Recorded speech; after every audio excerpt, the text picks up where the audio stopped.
தினம்தோறும் விளக்கேற்ற நல்ல எண்ணெய் இதயம் நல்லெண்ணெய். அமெரிக்கா ஈரானின் சபஹர் துறைமுகத்திற்கு வழங்கியிருந்த பொருளாதார தடை விலக்கை அடுத்த ஆண்டு ஏப்ரல் வரை நீட்டித்துள்ளது.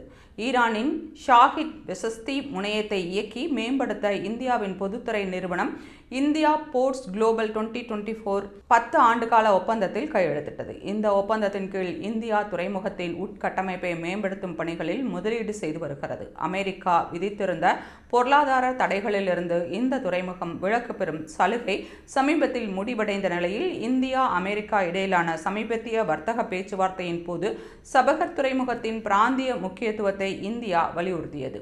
இதனையடுத்து அமெரிக்கா தடை விலக்கை ஏப்ரல் வரை நீட்டித்ததாக கூறப்படுகிறது. சபஹர் துறைமுகம் இந்தியாவுக்கு புவிசார் மற்றும் பொருளாதார முக்கியத்துவம் வாய்ந்தது. இது ஆப்கானிஸ்தான் மற்றும் மத்திய ஆசிய நாடுகளுக்கான நுழைவு வாயிலாக செயல்படுகிறது. பாகிஸ்தான் வழியாக செல்லும் பாதைகளை தவிர்த்து இந்தியாவுக்கு புதிய வர்த்தக வழியை திறக்கிறது. மேலும் இது இந்தியா, ஈரான், ரஷ்யா மற்றும் பிற மத்திய ஆசிய நாடுகளை இணைக்கும் பன்முக வர்த்தக பாதையாகவும் அமைகிறது.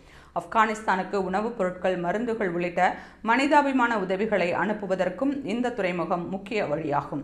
ஆப்கானிஸ்தானின் பொருளாதார நிலைமையை மேம்படுத்துவது பிராந்திய பாதுகாப்புக்கு தேவையானது என அமெரிக்கா தெரிவித்துள்ளது. ஆனால் ஈரான் மீது கடுமையான தடைகள் நீடித்தாலும் சபஹர் துறைமுக திட்டத்திற்கு மட்டும் விதிவிலக்கு வழங்கப்பட்டதாக கூறப்படுகிறது.